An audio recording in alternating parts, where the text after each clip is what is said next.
तसव्वुर कीजिए दो माहिर स्नाइपर्स का जो एक अनजान और पुरस्रार खाई के दो मुखालिफ किनारों पर तैनात हैं। उनका मिशन है इस खाई की हिफाजत करना। महीनों तक इस वीराने में उनकी मुलाकात नहीं होती, लेकिन वो दूरबीन से एक दूसरे पर नजर रखते हैं, इशारों में गुफ्तगू करते हैं और वक्त के साथ साथ उनकी तन्हाई एक अनोखी मोहब्बत में ढल जाती है। लेकिन क्या हो अगर वो जिस खाई की हिफाजत कर रहे हैं वो महज एक खाली गढ़ा ना हो? क्या हो अगर उनकी ये अनोखी प्रेम कहानी एक सोचा समझा जाल साबित हो? और सबसे खौफनाक बात, क्या हो अगर वो इस खाई के मुहाफिज नहीं बल्कि इसके अंदर बसने वाले दरिंदों के लिए एक चारा यानी बेट हों? आज हम आपके सामने 2025 की फिल्म द गॉर्ज की कहानी को तफसील से पेश करेंगे। ये एक ऐसी फिल्म है जहां रोमांस, एक्शन और हॉरर इस तरह से मिलते हैं कि आप अपनी सांस रोकने पर मजबूर हो जाएंगे। कहानी का आगाज लेवाई कैन से होता है, जिसका किरदार मशहूर अदाकार माइल्स टेलर ने निभाया है। लेवाई एक साबिक अमेरिकन मरीन स्नाइपर है जिसका माजी काफी तकलीफ दे रहा है। जंग के तजर्बात के बाद वो PTSD यानी पोस्ट ट्रॉमेटिक स्ट्रेस डिसऑर्डर का शिकार है और उसे अक्सर खौफनाक ख्वाब सताते हैं। वो अपनी इस जिंदगी से निकलने की कोशिश कर रहा होता है जब उसे एक पुरस्रार खातून बार्थोलोमियो की तरफ से एक पेशकश मिलती है, जिसका किरदार सिगोर्नी वीवर ने अदा किया है। बार्थोलोमियो लेवाई के शानदार रिकॉर्ड की बिना पर उसे एक खास मिशन के लिए मुंतखब करती है, एक ऐसा मिशन जो इस कदर खुफिया है कि लेवाई को तैयारे में बेहोश करके उसकी मंजिल तक पहुंचाया जाता है। जब लेवाई को होश आता है तो वो एक ऐसी अनजान जगह पर होता है जहां से उसे अपनी मंजिल यानी एक ऊंचे कंक्रीट टावर तक कई दिन पैदल सफर करना पड़ता है। ये वेस्ट टावर है जो एक ऐसी गहरी और धुंध में लिपटी खाई के किनारे पर तामीर है जिसका दूसरा सिरा नजर नहीं आता। यहाँ लिवाई की मुलाकात जेडी नामी एक कमांडो से होती है जिसकी जगह अब लिवाई ने लेनी थी। जेडी उसे मिशन के असूल समझाता है। 1 साल तक इस टावर में क़याम करना है, रोज खाई के किनारे लगी हुई बारूदी सुरंगों को चेक करना और तब्दील करना है और खाई के नीचे से आने वाली किसी भी शय को ऊपर नहीं आने देना। सबसे सख्त असूल ये था कि सामने ईस्ट टावर में मौजूद मुहाफिज से किसी भी कीमत पर राब्ता नहीं करना। ये सुनकर लिवाई समझ जाता है कि ये 1 साल उसकी जिंदगी का सबसे तन्हा साल होने वाला है। दूसरी तरफ ईस्ट टावर में ड्रासा है जिसे आनिया टेलर जॉय ने प्ले किया है। ड्रासा लिथुआनिया की एक इलीट खुफिया ऑपरेटिव है, एक ऐसी स्नाइपर जिसका निशाना लाजवाब है, लेकिन उसकी जाती जिंदगी भी उलझनों का शिकार है। उसके वालिद कैंसर के मर्ज में मुब्तला है और उन्होंने वैलेंटाइन डे पर खुदकुशी करने का मंसूबा बनाया है, जिसकी वजह से ड्रासा शदीद जहनी दबाव में है। दोनों को ही इल्म नहीं कि उनके मिशन की असल हकीकत क्या है और इस धुन के नीचे कौन सा खौफनाक राज छुपा हुआ है। मिशन के इब्तिदाई महीने लिवाई और ड्रासा के लिए सख्त तन्हाई में गुजरते हैं। उनके पास करने को कुछ खास नहीं सिवाय अपने टावर्स की निगाहदाश्त, हथियारों की सफाई और इस खामोश धुंध भरी खाई को देखते रहने के। वो दूरबीन के जरिए एक दूसरे की मौजूदगी को महसूस करते हैं, लेकिन उसूलों के मुताबिक कोई राब्ता नहीं करते। ये खामोशी तब टूटती है जब ड्रासा अपनी सालगिरह पर अकेलेपन से तंग आकर प्रोटोकॉल तोड़ने का फैसला करती है। वो एक बड़े से वाइट बोर्ड पर लिखती है, तुम्हारा नाम क्या है? और बस ये एक सादा सा सवाल उनके दरमियान एक अनोखे रिश्ते का आगाज कर देता है। उसके बाद उनकी गुफ्तगू का सिलसिला शुरू हो जाता है। वो अल्फाज का इस्तेमाल नहीं करते, लेकिन उनकी खामोशी में हजारों बातें पोशीदा होती हैं। वो वाइट बोर्ड्स पर लिखकर एक दूसरे को अपने माजी के बारे में बताते हैं। वो दूरबीन के जरिए एक दूसरे के साथ शतरंज खेलते हैं, अपने अपने टावर्स पर ड्रम सेट्स बजाकर एक दूसरे को महफूज करते हैं और यहाँ तक कि निशानेबाजी के मुकाबले भी करते हैं, जहाँ वो दूर से गोलियां चलाकर एक दूसरे को अपनी महारत दिखाते।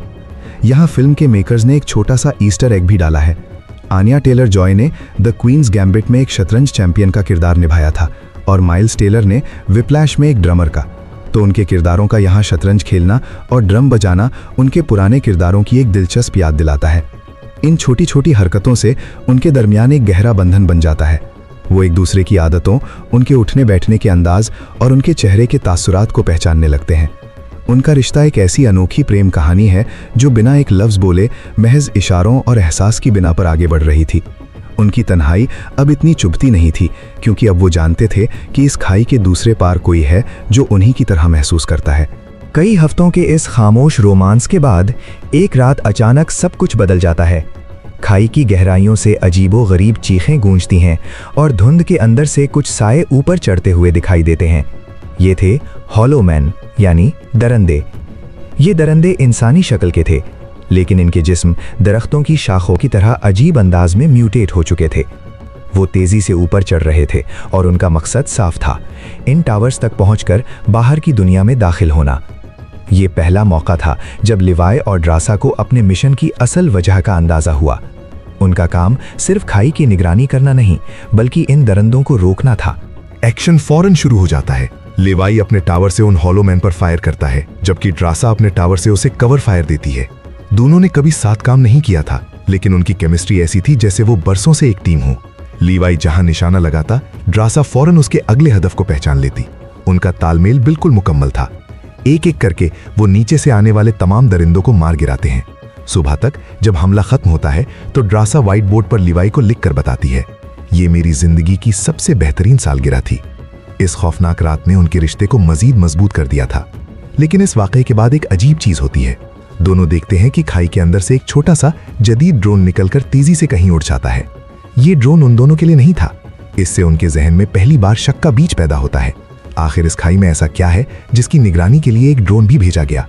उन्हें एहसास होने लगता है कि उन्हें पूरी कहानी नहीं बताई जा रही। डोरासा के वालिद की मौत की मंसूबाबंद तारीख वैलेंटाइन डे करीब आ रही थी और वो बहुत उदास थी। उसने लिवाई को लिखकर बताया कि काश इस मुश्किल वक्त में कोई उसके पास होता। ये पढ़कर लिवाई एक ऐसा फैसला करता है जो उन दोनों की जिंदगी बदल देता है।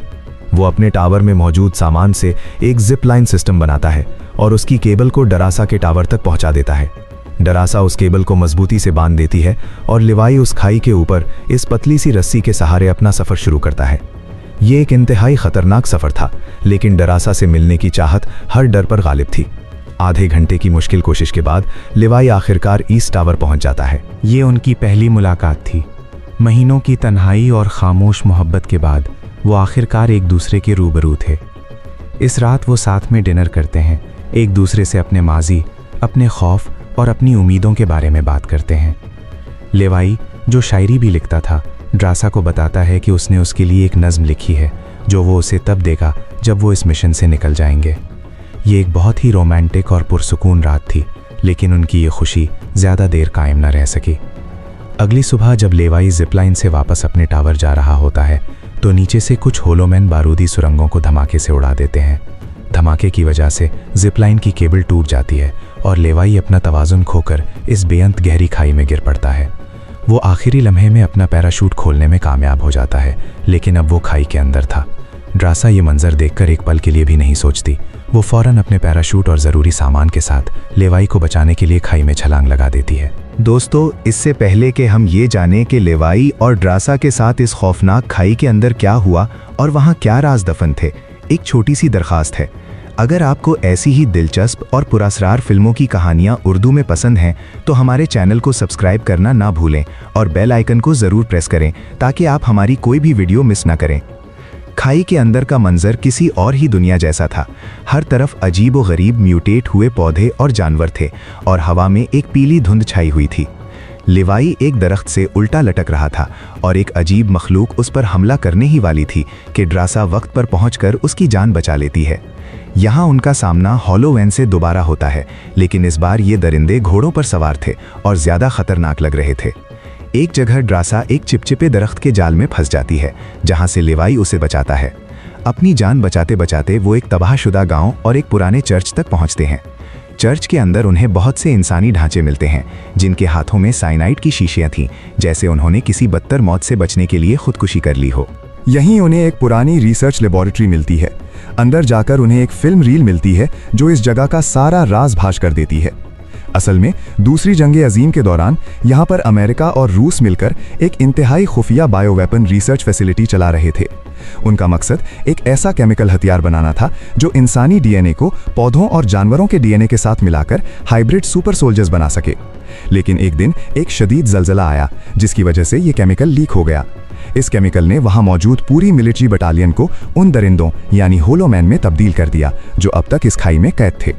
और अब डार्क लेक नामी एक प्राइवेट कंपनी इस जगह को कंट्रोल कर रही थी जो इन म्यूटेशंस पर मजीद तजुर्बात कर रही थी और यहाँ से नमूने निकालने की कोशिश में थी। लिवाई और ड्रासा को समझ आ जाता है कि उनका मिशन इस जगह की हिफाजत करना नहीं बल्कि इस राज को दुनिया से छुपाना था। उन्हें यह भी पता चलता है कि इस फैसिलिटी में एक स्ट्रे डॉग नाम का न्यूक्लियर सेल्फ डिस्ट्रक्ट प्रोटोकॉल भी है जो अगर फाल हो जाए तो पूरी खाई को तबाह कर सकता है। जब लिवाई अपने महाना रेडियो चेक इन में बार्थोलोमियो से राब्ता करता है तो उसकी बातों से बार्थोलोमियो को शक हो जाता है कि लिवाई और ड्रासा को शायद हकीकत मालूम हो गई है। बार्थोलोमियो, जो असल में डार्क लेक कंपनी की ही एजेंट थी, अपना असली रूप दिखाती है। वो लिवाई को फौरन हुक्म देती है कि वो ड्रासा को कत्ल कर दे। इससे पहले कि लिवाई कोई फैसला कर पाता, ड्रासा की तरफ से उसे एक पैगाम मिलता है जो उसने नीचे आने से पहले लिखा था, जिसमें उसने अपनी मोहब्बत का इजहार किया था। ये पैगाम पढ़कर लिवाई समझ जा पाए कि वो ड्रासा को कभी धोखा नहीं दे सकता। बार्थोलोमियो अपने गलती को छुपाने के लिए कोई रिस्क नहीं लेना चाहती थी, इसलिए वो अपने फौजियों और मसलह ड्रोन्स के साथ एक हेलीकॉप्टर में खुद वहां पहुंच जाती है। अब लिवाई और ड्रासा को ना सिर्फ खाई के दरिंदों से बचना था बल्कि डार्क लेक के तरबियत याफ्ता फौजियों और उनकी जदीद टेक्नोलॉजी से भी लड़ना था। दोनों मिलकर एक जबरदस्त मुकाबला करते हैं। वो अपनी स्नाइपर महारत का इस्तेमाल करते हुए दूर से ही कई ड्रोन्स को तबाह कर देते हैं। उन्हें पता था कि अगर बचना है तो इस पूरी फैसिलिटी को बेनकाब करना होगा। वो मिलकर इन क्लोकिंग को तबाह कर देते हैं जो इस पूरी जगह को दुनिया की नजरों से छुपाए हुए थे। जैसे ही क्लोकिंग सिस्टम तबाह होता है, फैसिलिटी दुनिया के सैटेलाइट्स के लिए जाहिर हो जाती है और इसके साथ ही stray dog self destruct protocol fail हो जाता है। एक जोरदार सायरन गूंजने लगता है और काउंटडाउन शुरू हो जाता है। उनके पास वहां से निकलने के लिए सिर्फ चंद मिनट थे। लिवाई और ड्रासा के पास 4.2 किलोमीटर के ब्लास्ट रेडियस से बाहर निकलने के लिए बहुत कम वक्त था। वो अपनी पूरी ताकत से भागते हैं। ड्रासा तो ब्लास्ट जोन से निकल जाती है, लेकिन लिवाई के पैर में चोट लग जाती है और वो पीछे रह जाता है। दूसरी तरफ बार्थोलोमियो और उसकी टीम हेलीकॉप्टर में फरार होने की कोशिश करती है, लेकिन वो वक्त पर दूर नहीं जा पाते। एक जबरदस्त जौहरी धमाका होता है जो पूरी खाई और उसके अंदर मौजूद हर चीज, दरिंदों, लैब और बार्थोलोमियो की टीम को राख बना देता है। धमाके के बाद ड्रासा अकेली रह जाती है। उसे लगता है कि लिवाई शायद इस धमाके में हलाक हो गया है। अपने मंसूबे के मुताबिक वो 5 दिन तक क्वारंटीन में रहती है, ये जांचने के लिए कि उस पर उस केमिकल का कोई असर नहीं हुआ। इसके बाद वो फ्रांस के शहर एज चली जाती है जहां उन्होंने मिलने का वादा किया था। वहां वो एक छोटे से कैफे में वेट्रेस की जॉब शुरू कर लेती है, लेकिन उसका दिल लिवाई के लिए बेचैन रहता है। एक दिन उसे लिवाई का लिखा हुआ वो खत मिलता है जिसमें उसकी लिखी हुई नज्म थी। उसे पढ़कर ड्रासा की आंखें भर आती हैं। कुछ अरसा गुजर जाता है और ड्रासा ये मान लेती है कि लिवाई अब इस दुनिया में नहीं रहा। लेकिन फिर एक दिन अचानक उसी कैफे में लिवाई दाखिल होता है। वो जिंदा था। धमाके में जख्मी होने की वजह से उसे पहुंचने में ताखीर हो गई थी। लिवाई को जिंदा देखकर ड्रासा की खुशी की कोई इंतहा नहीं रहती। वो दौड़कर उसे गले लगा लेती है और इस खौफनाक सफर के बाद आखिरकार ये 2 बिछड़े हुए प्रेमी एक हो जाते हैं। तो दोस्तों, ये थी फिल्म दी गॉर्ज की कहानी। ये एक ऐसी फिल्म है जो बहुत सी जॉनरास का एक दिलचस्प इम्तजाज है: साइंस फिक्शन, हॉरर, एक्शन और रोमांस। फिल्म का पहला हिस्सा लिवाई और ड्रासा के दरमियान बनने वाले अनोखे रोमांटिक रिश्ते पर मरकूज रहता है जो इंतहाई दिलकश है। माइल्स टेलर और आन्या टेलर जॉय की केमिस्ट्री जबरदस्त है और उनका बिना गुफ्तगू किए एक दूसरे से इश्क करना फिल्म का सबसे मजबूत हिस्सा है। फिल्म के विजुअल्स और एक्शन सीक्वेंसेस, खास तौर पर होलोमैन के डिजाइन कमाल के हैं। लेकिन कुछ नाक़िदीन के मुताबिक फिल्म का दूसरा हिस्सा थोड़ा कमजोर हो जाता है। रोमांस और साइंस फिक्शन का तवाजुन कहीं कहीं बिगड़ जाता है और फिल्म का अंजाम, जहां हीरो और हीरोइन सब कुछ तबाह करके खुशी खुशी रहने लगते हैं, थोड़ा सा रिवायती या घिसा पिटा महसूस होता है। कुछ का ये भी कहना है कि इस प्लॉट को शायद एक मिनी सीरीज में बेहतर तरीके से दिखाया जा सकता था, जबकि 2 घंटे की फिल्म में कुछ चीजें जल्दी में निपटा दी गई हैं। इस सब के बावजूद दी गॉर्ज एक जबरदस्त तफरीह बख्श फिल्म है। ये आपको अपनी सीट से बांधे रखती है और एक ऐसी प्रेम कहानी पेश करती है जो मौत और दरिंदों के साये में परवान चढ़ती है। अब हम आपसे पूछना चाहेंगे, आपको इस फिल्म का कॉन्सेप्ट कैसा लगा? क्या आपको लगता है कि लिवाई और ड्रासा की प्रेम कहानी काबिले यकीन थी? और आपके ख्याल में फिल्म का अंजाम कैसा होना चाहिए था? अपनी राय नीचे कमेंट सेक्शन में हमें ज़रूर बताइएगा। अगर आपको ये वीडियो पसंद आई हो तो इसे लाइक करें, अपने दोस्तों के साथ शेयर करें और अगर अब तक नहीं किया तो हमारे चैनल को सब्सक्राइब करना बिल्कुल ना भूलें। हम आपके लिए ऐसी ही ज़बरदस्त मूवी एक्सप्लेनेशंस लाते रहेंगे। मिलते हैं अगली वीडियो में।